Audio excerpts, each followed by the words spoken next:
হইব জানা না না, ফুল ফিট। আপনার নাম কি? আপনাদের পরিশ্রমটাকে আমি খুব সম্মান করি। আর এই বয়সে যে রিক্সা চালাচ্ছেন বিক্রি না করে, তাহলে আলহামদুলিল্লাহ, এর থেকে বড় কিছু হতে পারে না, তাই না? আমারও বিকম 70 বছর বয়স।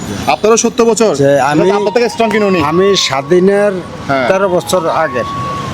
আচ্ছা, বাসা কে কে থাকে? আমার বাসা, আমার ওয়াইফ আছে, মাইয়া আছে। এখানে হচ্ছে একটা চালের বস্তা আছে, এদিকে আসেন। এই চালের বস্তা তো চাপতার, এটা আপনার জন্য আনছি, হ্যাঁ। আলহামদুলিল্লাহ। আর পাশাপাশি হচ্ছে আমি আসলে আপনার জন্য কোনো পরিকল্পনা ছিল না, আপনার রিক্সা যেহেতু নিয়ে আসি, আমি খেয়াল করি আপনার জন্য একটা পাঞ্জাবি, নতুন পাঞ্জাবি।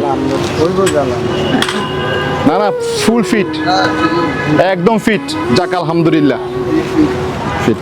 চাচা বাস করে নেন, হ্যাঁ, এটা পড়েন চাচা, আমি পড়া দিই। আলহামদুলিল্লাহ। ওনাকে তো আমি অন্য কিছু দিচ্ছি, কারণ আপনাকে আমি স্যান্ডেল দিচ্ছি, হ্যাঁ চাচা। মেসওয়াক, একটা হচ্ছে আতর, ঠিক আছে, হ্যাঁ, খুশি তো না? যাক, ভাগ্য এমনই, আমি ওনাকে নিয়ে আসছি ওনাকে বাজার দেওয়ার জন্য, এখন উনি পেয়ে গেল, আলহামদুলিল্লাহ। আর এই সব কিছু দিচ্ছে হচ্ছে আপু একটা, এদিকে তাকান। জি। আপুটার নাম হচ্ছে শারমিন আপু, উনি লন্ডন থাকেন, ওনার জন্য দোয়া করেন। যা আলহামদুলিল্লাহ, আল্লাহর কাছে তার হয়ত বাড়িয়ে দোক, কামাই রোজগার বরকত করিয়ে দোক ইনশাল্লাহ। এরকম যে আরও আমাকে গরিবের জন্য যে সাহায্য করতে পারে যায়। যাক আলহামদুলিল্লাহ, সবার জন্য দোয়া করবেন, হ্যাঁ, সবার ভালো থাকবেন। আজাদ মামু, মানুষের পাশে মানুষের জন্য। আসসালামু আলাইকুম রহমতুল্লাহ।